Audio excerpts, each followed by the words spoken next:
Amendments recognized. Thank you, Madam Speaker. If we defeat the previous question, we can amend the rule to save the right of every American to be heard on the floor of Congress. Madam Speaker, a tenet of socialism is to silence all opposition. The right to speak your mind and question your leaders are often the first casualties of socialist governments throughout history.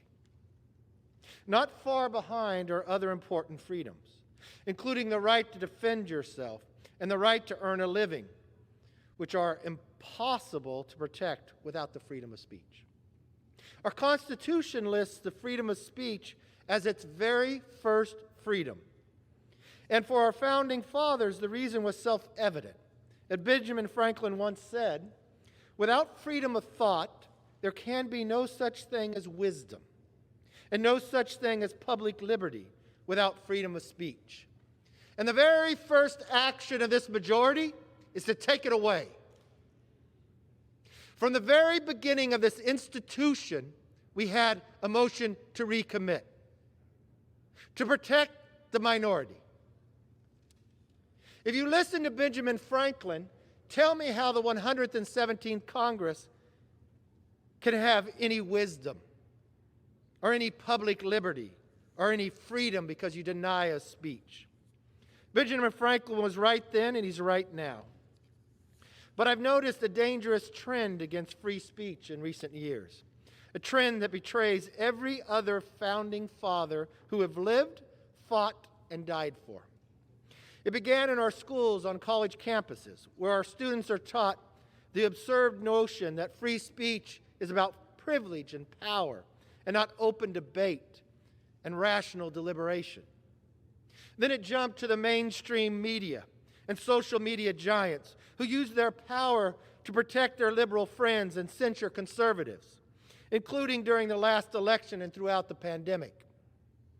And now with today's vote, that same socialist idea have found their way onto the floor and into the rules of the U.S. House of Representatives, which will shape every law this chamber tries to make in the next 2 years. Taking the same idea that the socialist governments had taken before. The fear that you might lose be based on an idea, take their voice away. Whose voices are those? The constituents of millions of Americans. These changes will stop American voices from being heard, primarily by revoking the motion to recommit, the minority's long-term right to offer the last amendment to legislation. I see my good friend, the majority leader, across the aisle. He and I have switched jobs before. I was the majority leader. For 8 years, never once was it ever debated that we would deny the minority the right to an amendment on a bill. Never once. I know the majority leader will stand up later and say, well, this has been changed time and again, only by Democrats. Only by Democrats. I know my friend's an institutionalist. I know he believes in this body, but he cannot believe about taking this away. Why would you want to? You cannot pass a motion to recommit on the floor unless you have the majority of the people of the body to vote for it. Are you so afraid that you can't hold people that you want to take it away? Are your constituents better than somebody else's?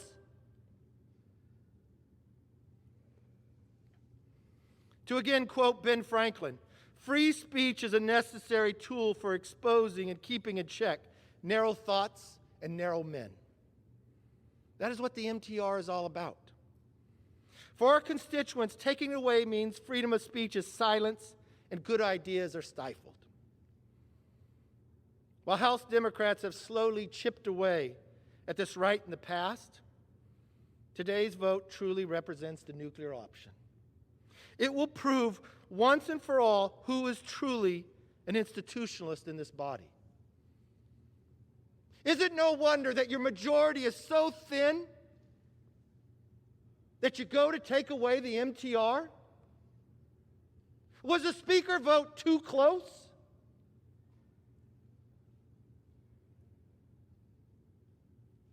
I can't imagine casting that vote at your very first action. Additionally, these rules mirror the misplaced priorities of the last Congress.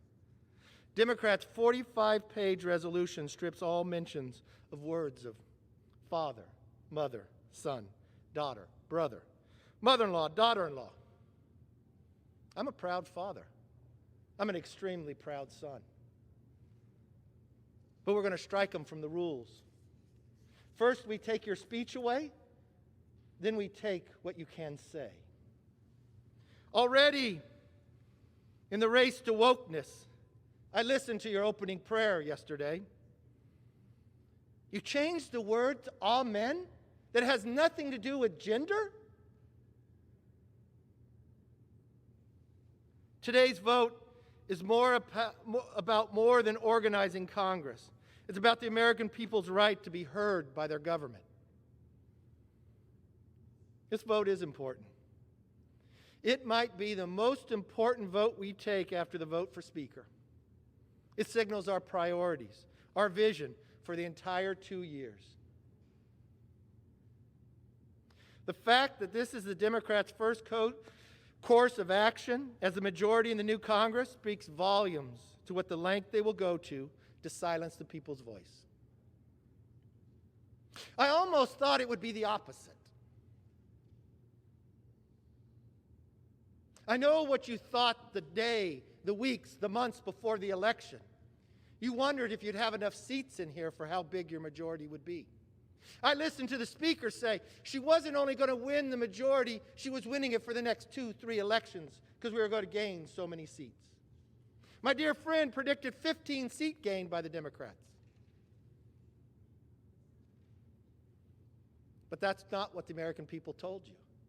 I probably would have reversed and said, oh my gosh, if we are doing everything that the American people does not want, maybe we should change course. But you actually took the opposite approach. Absolute power corrupts absolutely. Let's deny people to even say more because they don't like what we're doing. I've watched this happen in other parts of the world, but I never thought in the fundamental belief of the very First Amendment of America, of the very belief of this body where we debate, where the voices of America are supposed to be heard. Well, the MTR has been around from the very beginning of this nation, of this body.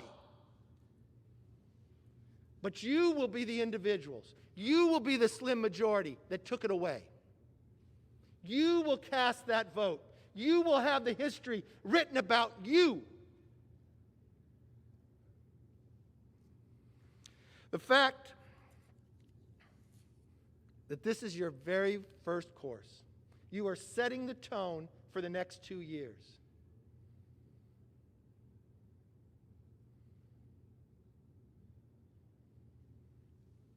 The political and moral stakes are high, and the American people know it.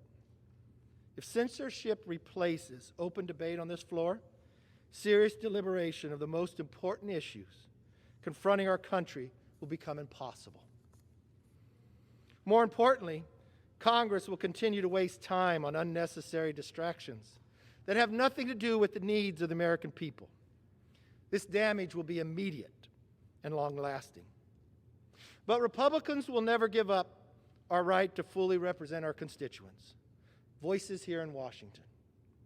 Democrats' small thinking may limit how we can do what's right for our constituents, but it won't stop us from doing what's needed.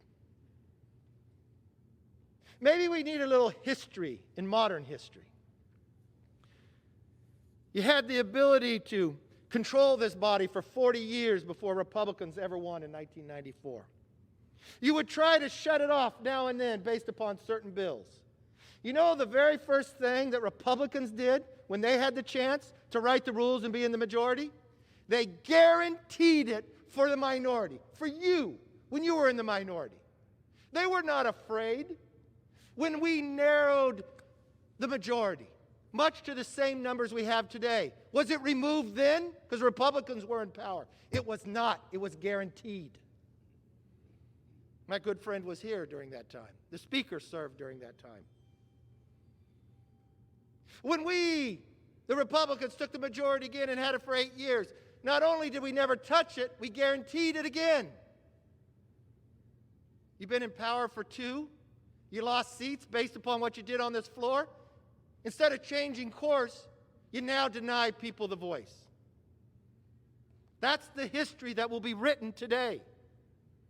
That's the legacy you will live with.